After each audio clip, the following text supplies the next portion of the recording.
Hello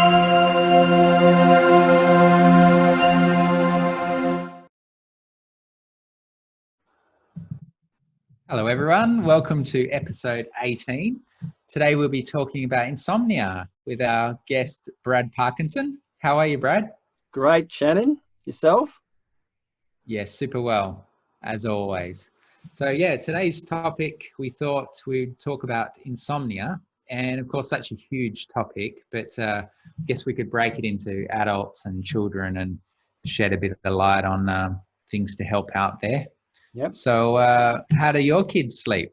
Or sorry, your son. Yeah, I knew you'd get to that. Yeah, look, I'm fortunate. I will go into another room and I'll get a bit more of a full night's sleep than my partner does with my 5-month-old. So yeah, it is challenging, and yeah, I'm pretty good at sorting my sleep out. Having a herbal dispensary at my disposal, it's I usually sort my sleep out as long as I've got my nutrient uptake right. But yeah, definitely got to be real sharp in regards to that, because yeah, the little one, I'm pretty attuned to his cry, so I get up too a lot of the time. So yeah, but yeah, we're keeping on top of it. Yeah, so for everyone listening out there, they probably came across this video to learn a little bit about insomnia. So let's just break it down a bit. So can you shed a bit of light on what are some of the common causes, and maybe if we break it into adults and children? Yeah, look, we'll talk a little bit about the disturbed neurobiology first up. So basically, what's dysfunctional, and a big one that I find common with most people that are having sleep issues is neuroinflammation. So it's really a major cause behind mood imbalances we're finding. So for things like depression, mood swings and so forth, there's usually an underlying issue of inflammation in the brain, basically. We're talking, I guess, mild inflammatory responses or cytokines, as opposed to having like a when you say inflammation in the brain, people might be drawn to thinking that there's some sort of injury there or so forth, but it's a disruption, and we're seeing it as a major cause behind things like depression now, not just an imbalance in neurotransmitters, which we've always focused on. So there's a lot of wide and tied clients that come through the door, and I'm sure it's the same for you. And we find that that's a neuroinflammation is a big cause behind it, and there can be numerous reasons behind that, and toxins can be one of them. Mold exposure, so looking at something like SIRS or something like that behind the issue. Heavy metal exposure. There's also poor dietary choices is probably up there as one of the big ones, and that can be alcohol consumption, excessive sugar consumption. All these things really feed into that, and that's a big component when we don't have that sort of or when we have that sort of imbalance throughout really the whole day. It's obviously going to affect sleep, because we need to convert our tryptophan to serotonin and then to melatonin as well, and neuroinflammation will disrupt those hormonal cycles in addition to causing just inflammation within the brain as well. So that's a huge one. And toxins and we kind of have a somewhat of an understanding here. Like, I mean, we always think of aluminium and Alzheimer's when we think of neurotoxicity, but there's a lot of other stuff that can cross the blood-brain barrier too, including having artificial sweeteners and so forth as well. Can be a big one there too. In children, I think we're looking a lot more at stress and overstimulation, and children can be really, really sensitive to this. as well, as I'm finding out. And you know, when we're not practicing good sleep hygiene, when we're not blocking out all the light, when they are exposed to behavior, for example, adults arguing, and even I find with if you're bringing a bit of tension into your world, the kids really tune in and pick up on that. So I think that's a very important thing. But screen exposure is huge. And even though I've only got a little 5-month-old at the moment, anytime we pick up a phone or a telly goes on or anything like that, bang, they're just drawn to it. And you can see how they're really growing up addicted to these screens, because it's so much everyday life for the children, as opposed to when I was growing up. Yeah, we know with the screens, it's we've got plenty of research now saying how it disrupts melatonin production, and melatonin is very important for coordinating our circadian rhythms, and you know, for both adults and children. But I think this is especially important for children, because there's actually specific research done with children in regards to this, and how even screen exposure throughout the day has a negative impact on their sleep habits at night. So melatonin also very important for temperature regulation. So we want to be cooling at a certain stage of the night, and we need that temperature regulation, and melatonin plays a role in that too. It's a very important antioxidant within the body and in the gut, in gut health. And gut health is something that's a bit of a theme. You can't talk about neurotransmitters and cognitive function without even mentioning gut health. And it's crucial with things like GABA, serotonin and melatonin, because they're all produced in the gut and have functions in the gut that have an impact on how we behave. So these are all very important factors. Now with children, it's also important to think about enuresis, so bedwetting, and in approximately in Australia, approximately 20% of 5-year-olds, 10% of 10-year-olds have issues with bedwetting. So this is important that that becomes addressed, and that's really becomes a separate issue altogether. And what we understand is antidiuretic hormone can play a role in the development of that. So antidiuretic hormone switches off the kidneys, or the potential to wet the bed at night, because it sends a message to say, hey, we don't need to activate diuresis, so activate you going to the loo, and this develops as kids grow older, and can come in and out as they grow into puberty as well. So I think that's an important factor that needs to be addressed with children as well. Mm-hmm. Yeah, and so I'm sure you could keep on talking, and there are a lot of other points as well. And we often run into this problem, is that it's so multifaceted and so many things causing it. But we've got gut, we've got inflammation in the brain, we've got neurotransmitters, diet, and children with stress and being feeding off their parents' stress as well. So let's jump into some tests that could be done. So functional tests.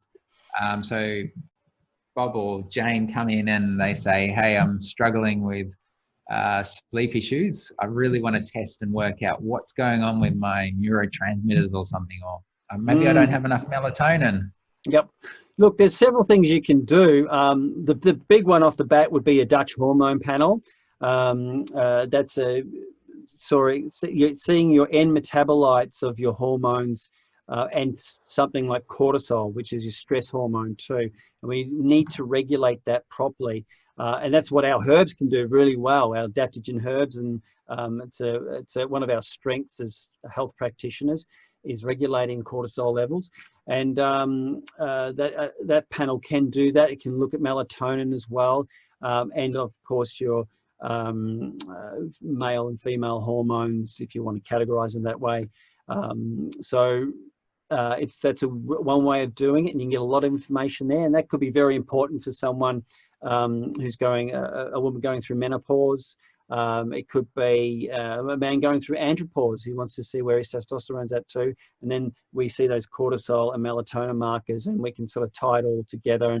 And other tests that can be done, just some basic online questionnaires too, to gauge stress levels, and good case taking usually can gauge stress levels as well. But you can also do online tests to sort of get an understanding of where people's neurotransmitters are at in regards to their amino acid intake, or what amino acids they may actually need to improve neurotransmitter function as well, in addition to cofactor nutrients as well.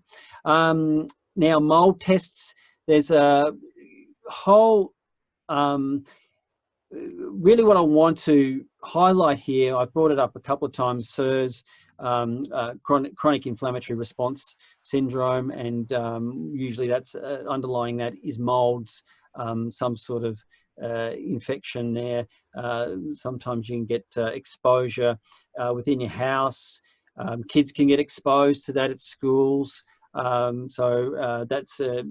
comes up every now and then, children getting exposed to those sort of things in different environments. So, testing for that, usually I look at behavior of certain clients. Their anxiety goes through the roof, but up and down really dramatically, and really inconsistent with general case taking, and they have bizarre little symptoms, and you know, we probably need to do a whole separate talk on SIRS and to cover that. But sometimes when you can't quite put your finger on why someone's really anxious and randomly anxious, or other stuff's going on, that can be a big issue, and especially with children, how they can be so erratic anyway. You really want to rule that out, that they haven't had mold exposure, and so I start with stool testing with that, and then look at the microbiome and get an idea, and that can lead down the path of maybe testing, leading to SIRS diagnosis. But also, in addition to that, that microbiome testing will pick up on different bacteria that might be beneficial as far as anxiety and depression go. We might want to see certain numbers up with certain strains of bacteria, and certainly we don't want parasites or anything else in there, because that could be troublesome as well, being an irritant in the gut. Then also depleting nutrient absorption, and then that leading to a lack of production of neurotransmitters as well. So they're two tests. So stool testing, more comprehensive stool testing that really test the microbiome, your Dutch hormone. There are other saliva hormone testing and so forth. Some people do that and get some good results.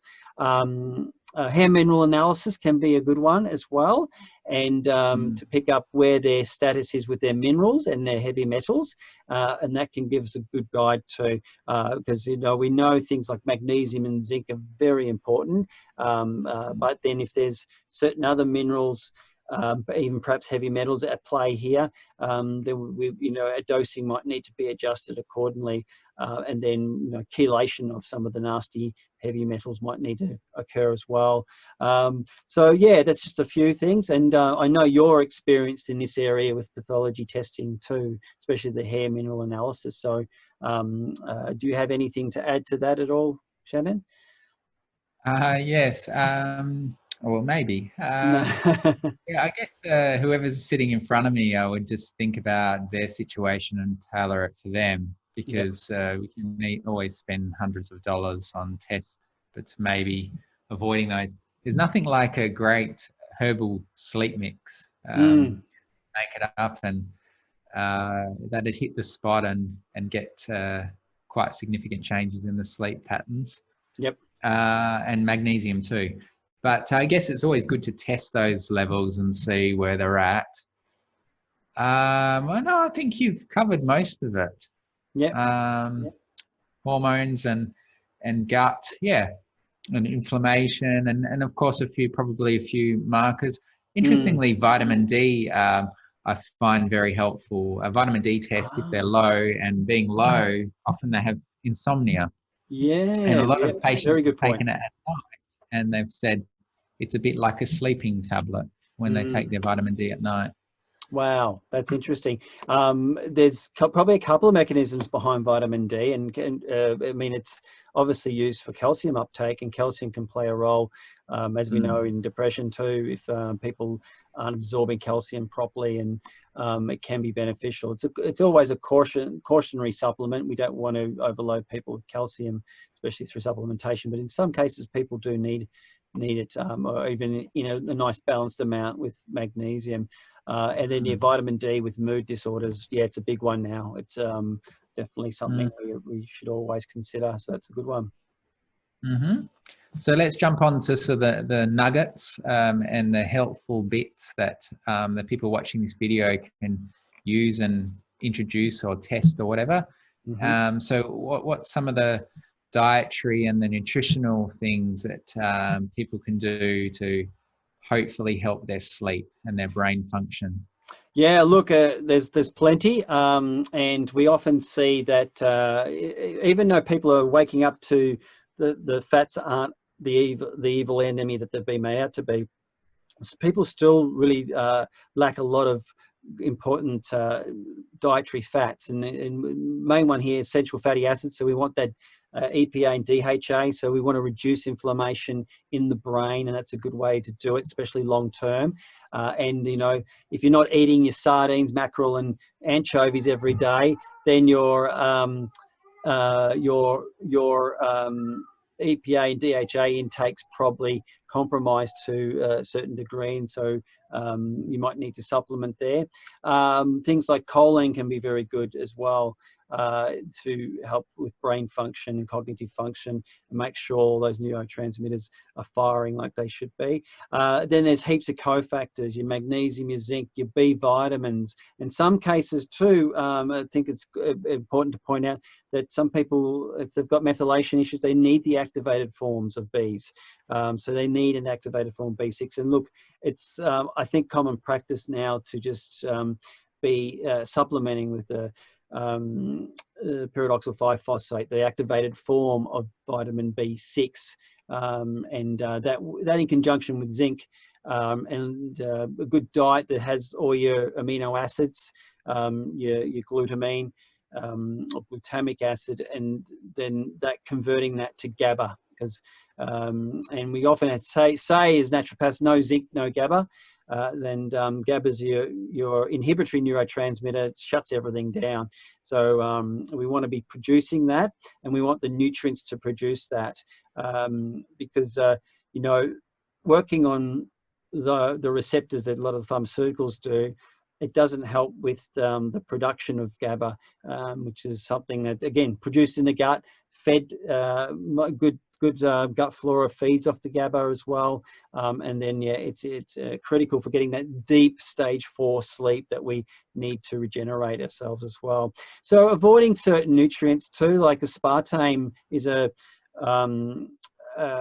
artificial sweetener that's kind of like a phenylalanine, and that can cross the blood-brain barrier and compete with things like tryptophan and so forth. So we need to make sure we're not having high amounts of this artificial sweetener. I mean, there's other reasons not to have aspartame as well, but they're very bad. And then one of the big ones is your glutamates. They're excitatory nutrients, quite often as part of flavor enhancers. So that's your MSG, but MSG has been taken out of the equation in most cases, but you'll see some other glutamate in there, like a yeast, where it says yeast extract, it's usually some sort of glutamic acid that's a flavor enhancer that can have similar repercussions to MSG. So they're important to watch out for. So any of your numbers, your preservatives, your additives, anything on processed foods have the potential, especially for children, to be problematic for them and their behavior and their sleep. So I think that's all important things to watch out for, and like common basic ones like your caffeine too. And different people have different responses to caffeine. But most of the time, if you can avoid having it after midday, maybe 1 p.m. at the latest, if you're having coffee, then you should be okay. But some people are super sensitive, and even to just having a bit of chocolate, they that's going to fire them up at night. So especially if they're in a heightened state of anxiety, which a lot of people are at the moment, given the current situation. So I think they're all important things to take into consideration. And I could probably go on and keep talking. I was just thinking about one, as you were talking about caffeine and alcohol too. A lot of people fall into the trap of thinking, and low GABA levels will give rise to cravings for alcohol, actually, because there's that initial spike of GABA and feeling great, and it seems to be relaxing, but then give it an hour or so, and often when you ask people to track it, they'll say, oh yeah, actually it's always on the weekends when I drink alcohol, and it affects the blood sugar as well. So stay away from alcohol if you can. Yep, that's a good one.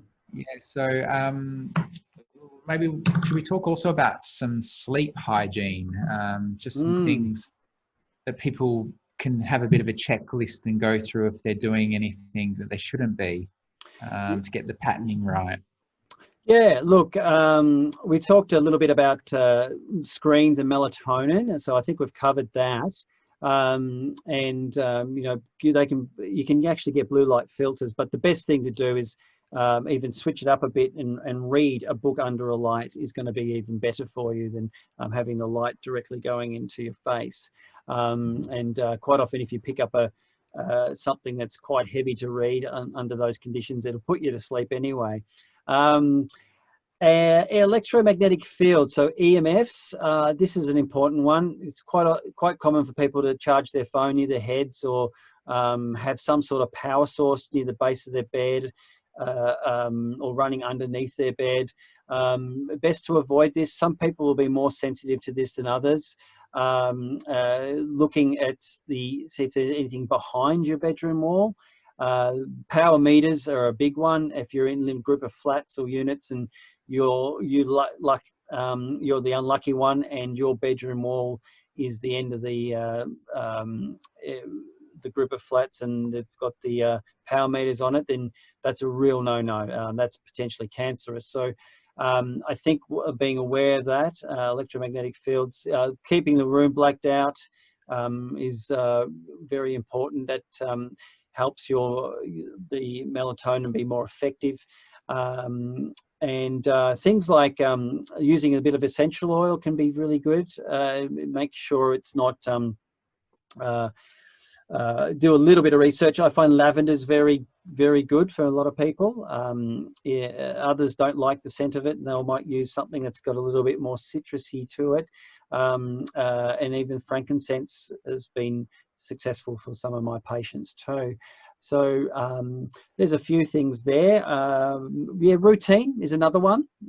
Keeping a regular routine, which is very, very hard to do. And I must admit that's one of my worst sleeping habits, is that I find it hard to stick to a routine. But it does help. It's very good. And then, maybe incorporating a meditation app or something prior to bed is a good one to keep to routine, help you keep to routine, and then obviously help you wind down a bit too. Okay, should we end it on just a little discussion about why someone should try to get off their pharmaceuticals? Because they may be taking some sleeping tablets and think, hey, this is okay. What's the problem? I can just pop one of these every night. Yeah, it's doing the trick. Yep. What's the harm? Yeah, that's right. My child as well. Yeah, not that I do. A lot of parents. It's addictive. Really, is the bottom line there, and it's taking a toll on your body, and it can be quite toxic, and you will find that if you're using pharmaceuticals, you might need that higher dose.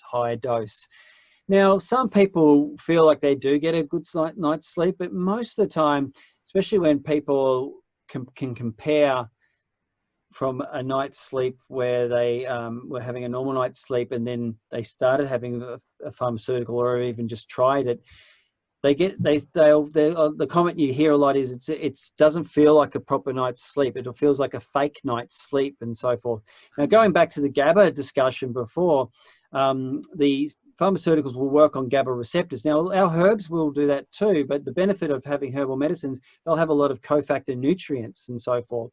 And even something like Viburnum opulus, which is cramp bark, that has calcium and magnesium in it as well. So when it's working to relax the muscles, and that's the other action that often occurs with the herbal medicines, is that muscle relaxant action in addition to working on the GABA receptors. But it's also the production of GABA itself. So if you're having a pharmaceutical work on the GABA receptors and you're not producing GABA, you're really coming in on that pathway at a wrong stage of the process, and that can disrupt things later on and cause, like with serotonin, for example, if you're using a serotonin reuptake inhibitor, it tells the message to your gut to say, hey, we don't need much more serotonin, mate. So, don't create the serotonin. We've got too much up here already, and you're at risk of not being able to produce serotonin, or that serotonin production down regulates.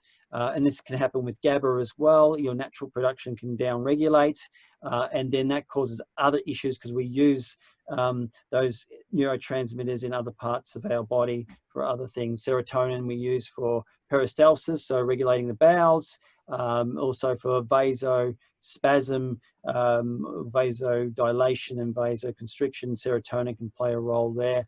So when we mess with our neurotransmitter pathways with pharmaceuticals, there can be huge consequences, especially in the long term. Look, by all means, some people need to use them, but if you can change your nutrition and your diet and have some better habits, and you have the option of herbal medicines, that's a much better option to take, rather than relying on one chemical constituent altering that pathway consistently. Mm-hmm. Well said. Yes. So if you're out there watching this and you probably got a little voice inside you and a knowing that it's not quite right, then I think Brad and I would both agree you're on the right path, and explore those possibilities and go down that route. Yeah. So Brad, where can everyone find you? They can find me at bradparkinson.com.au or Brad Parkinson Naturopath, all over Google or Facebook. You should get me there. Sure. And of course on our YouTube channel for Planet Health Project. Yep. And I'm over in Perth, Cura Medicine, CURA medicine.com.au. And if you need to get in touch, please contact one of us and we'll be happy to help. Thank you very much, Brad, for today. Thank you. Sharing your words of wisdom. Excellent. Take care, everyone. Say bye.